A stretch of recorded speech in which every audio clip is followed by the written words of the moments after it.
Friends, आज हम लोग इफ़ स्टेटमेंट पढ़ेंगे।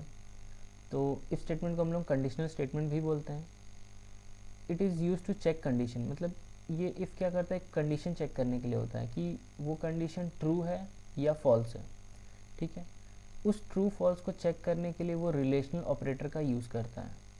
अब रिलेशनल ऑपरेटर क्या क्या होता है, greater than, less than, equal equal, less than equal to, greater than equal to और नॉट इक्वल टू। तो ये मेनली दो वैल्यूज़ का रिलेशन चेक करता है। जैसे कि अभी हम लोग सारे रिलेशन को ट्रू मान के चलते हैं। जैसे कि 5 इज़ ग्रेटर देन 4, ये पहला रिलेशन हुआ कि 5 4 से बड़ा है कि नहीं। ठीक है, दूसरा हम लोग चेक करते हैं 4 इज़ लेस देन 5। ठीक है, ये दूसरा रिलेशन हुआ। अब तीसरा रिलेशन है इक्वल इक्वल, ये चेक करता है कि दो वैल्यू आपस में बराबर है कि नहीं, यानी कि 4 इज़ इक्वल इक्वल 4। ठीक है, उसके बाद है हमारा less than equal to, 4 is less than equal to 5। अब यहाँ पे एक चीज़ समझने लायक है कि यहाँ लेस देन भी है और इक्वल टू भी है। तो इसका मेनली ये कहने का मतलब है कि आइदर पहला वैल्यू यानी 4 इज़ लेस देन 5, अगर ये ट्रू है तो भी ट्रू मानो, और अगर 4 इज़ इक्वल टू 5 ये ट्रू है तो ये भी ट्रू मानो। कहने का मतलब है कि पहला वाला तो सही है, 4 इज़ लेस देन 5। दूसरा देख लेते हैं, 4 is less than equal to 4। अभी यहाँ पे देखो 4 is less than equal to 4। अब आप बोलोगे नहीं 4 तो लेस नहीं है 4 से, बिल्कुल सही बात है, बट 4 इक्वल टू तो 4 है ना, यानी दोनों में से कोई एक भी चीज़ सही हुआ तो उसको हम सही मानेंगे। ठीक है, समझ गए आप। जैसे 4 is less than equal to 5, इसमें से दोनों में से कौन सा सही था, लेस देन वाला सही था, तो ये सही हो गया ये चीज़। और इसमें से 4 is less than equal to 4, यानी कि 4 इज़ इक्वल टू 4, ये तो सही हो रहा, मतलब ये चीज़ सही हुआ। ठीक है, तो उसी तरह से आप इसके लिए भी लेंगे, ग्रेटर देन के लिए भी लेंगे। 4 is greater than equal to 3, तो देखो ये सही है कि गलत है, जल्दी से सोच के बताओ। ऑब्वियसली सही है, क्योंकि 4 इज़ ग्रेटर देन 3। और अगर ये रहता तो 4 is greater than equal to 4। अब बताओ ये सही है कि गलत है। बिल्कुल सही है, क्योंकि 4 इज़ इक्वल टू 4, दोनों में से एक चीज़ तो सेटिस्फाई कर रहा है। अब दोनों में से कोई एक चीज़ भी सेटिस्फाई करेगा तो हम उसको ट्रू मानेंगे। ठीक है, अब ये लास्ट वाला क्या है, नॉट इक्वल टू, मतलब कि ये चेक करता है कि ये पहला वैल्यू दूसरे वैल्यू से बराबर नहीं होना चाहिए, मतलब 4 इज़ नॉट इक्वल टू 5। अगर ये होता है तो भी हम इसको सही मानेंगे क्योंकि इसका कहने का मतलब यही है कि 4 5 के बराबर नहीं होना चाहिए, तो नहीं है भाई बराबर। ठीक है, तो मैंने क्या कहा था कि इफ़ स्टेटमेंट क्या होता है, वो कंडीशन चेक करता है, किसको यूज़ करके, रिलेशनल ऑपरेटर को यूज़ करके। तो वो कैसे कंडीशन चेक करता है, जैसे हम लोग लिखेंगे इफ़, फिर ब्रैकेट देंगे, उसके अंडर कंडीशन लिखेंगे 5 इज़ ग्रेटर देन 4। तो ये मेरा इफ़ कंडीशन चेकिंग हुआ कि इफ़ 5 इज़ ग्रेटर देन 4। अब बताओ ये ट्रू है कि फॉल्स है, ट्रू है। तो इसी तरह से इफ़ या तो ट्रू होगा या तो फॉल्स होगा। तो हम लोग कोडिंग से इसको समझेंगे कि किस तरह से इसको करना है। तो बेसिक स्ट्रक्चर यही है कि इफ़ का अंदर हम लोग इसी तरह से लिखते हैं। आगे जैसे जैसे हम लोग करते जाएंगे वैसे वैसे बताता जाऊंगा कि कैसे कैसे क्या क्या चीज़ फॉलो होता है इफ़ में। ठीक है, आइए इसको थोड़ा कोड से समझते हैं।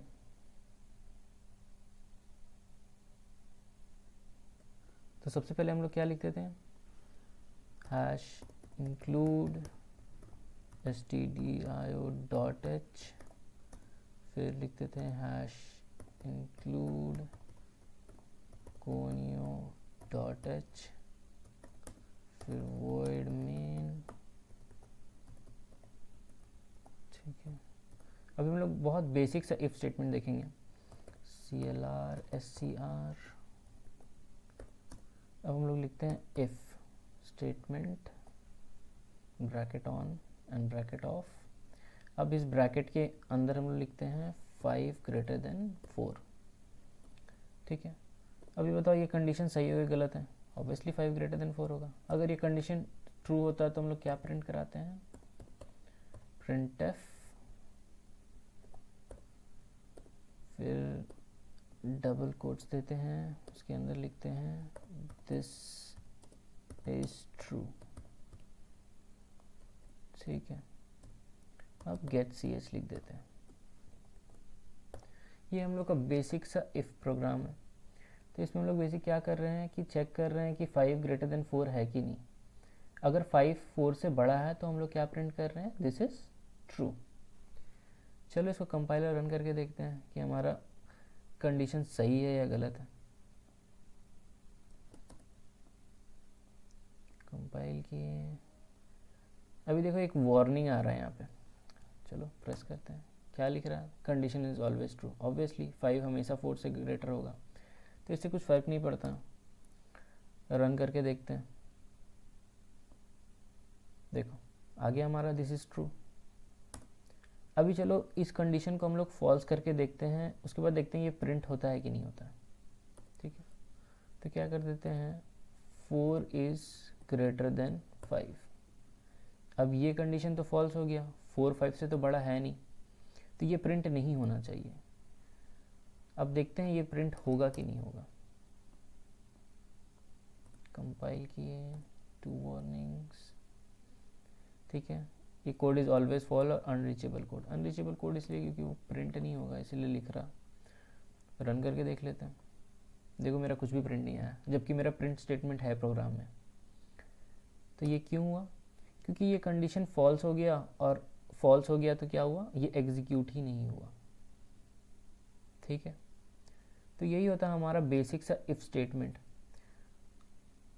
इसमें हम लोग और एक चीज़ समझ सकते हैं, ठीक है, उसको भी समझ ही लेते हैं कि ये जो अंदर हम लोग का है ना, इफ़ के अंदर जो 4 ग्रेटर देन 5, इसको आप 0 भी कर दोगे ना तो ये फॉल्स ही लेगा। ठीक है, चलो रन करके ही देख लेते हैं, कंपाइलर रन करके देखते हैं कि 0 में क्या कर रहा है, प्रिंट कर रहा है कि नहीं कर रहा है। फिर बता दूंगा 0 और ट्रू कैसे होता है और फॉल्स कैसे होता है। देखो कुछ भी प्रिंट नहीं हो रहा, मतलब कि अगर ये वैल्यू 0 है, इसका मतलब है कि वो फॉल्स है। मतलब जितना भी कंडीशन हमारा फॉल्स होता है उसका आउटकम क्या होता है, 0 ही होता है। ठीक है, और जितना भी कंडीशन हमारा ट्रू होता है उसको ये 1 मान के चलता है, इफ़।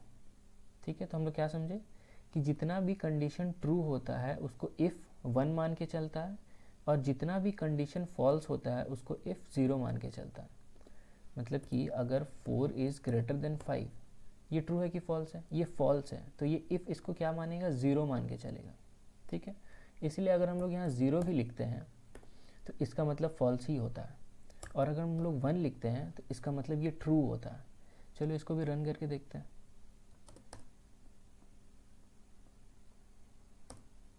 देखो दिस इज़ ट्रू, प्रिंट हो गया क्योंकि ये चीज़ ये ट्रू है।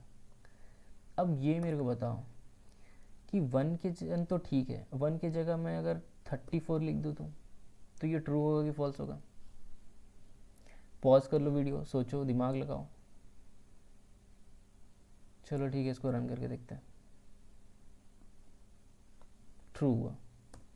ये क्यों हुआ, क्योंकि इफ़ कंडीशन ये बोलता है कि 0 को छोड़ के, यानी 0 तो है तब तो फॉल्स है, लेकिन 0 को छोड़ के अगर कोई भी वैल्यू है तो उसको हम ट्रू ही मानेंगे। अगर आप -34 भी लिख दोगे ना, या -56 भी लिख दोगे तो भी इसको ये ट्रू ही मानेगा। चलो रन करके देख लेते हैं।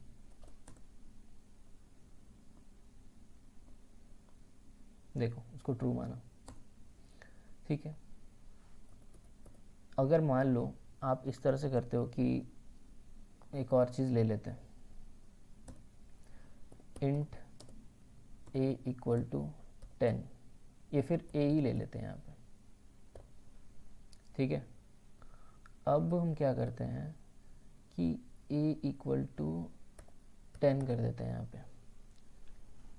अब बोलोगे आप कि ये क्या हुआ, इक्वालिटी चेक करने तो इक्वल यूज़ करते हैं, बट यहाँ इक्वालिटी चेक नहीं हो रहा, यहाँ असाइनमेंट हो रहा है। मतलब 10 जो वैल्यू है उसको हम a वेरिएबल में डाल रहे हैं। ठीक है, तो a का वैल्यू कितना हो जाएगा, 10। a का वैल्यू कितना हो जाएगा यहाँ पे, 10 हो जाएगा। तो 10 क्या है, 0 तो नहीं है, 0 नहीं है तो ऑब्वियसली ये ट्रू है, तो इसका वैल्यू प्रिंट होना चाहिए। चलो रन करके देखते हैं।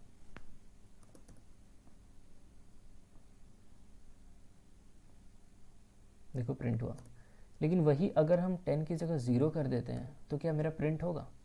अब ए का वैल्यू क्या हो गया, 0, तो 0 है तो वैल्यू तो प्रिंट नहीं होना चाहिए क्योंकि ये फॉल्स हो गया। चलो करके देख लेते हैं। देखो मेरा कुछ भी प्रिंट नहीं हुआ। तो यही था इफ़ स्टेटमेंट, आज का हमारा लेक्चर। आगे हम लोग और पढ़ेंगे, इफ़ के बारे में पढ़ेंगे, इफ़ एल्स पढ़ेंगे, नेस्टेड इफ़ एल्स पढ़ेंगे, ठीक है। तब तक के लिए मैं आपको एक चैलेंज दे देता हूँ, आप इसको ट्राई करो सॉल्व करने का। Use if statement to print more than one line after if. मतलब कि ये जो इफ स्टेटमेंट है इसके बाद मैंने एक ही प्रिंट एफ लिखा है। अब मैं बोल रहा हूँ कि आपको आप एक से ज़्यादा प्रिंट एफ एक से ज़्यादा प्रिंट करो, ठीक है, इस कंडीशन के ट्रू होने पे, और आपको यही सारा लॉजिक यूज़ करना जो मैंने बताया। आप इसको करो, फिर हम लोग इसको नेक्स्ट लेक्चर में करेंगे, ठीक है। चलो मिलते हैं नेक्स्ट लेक्चर में।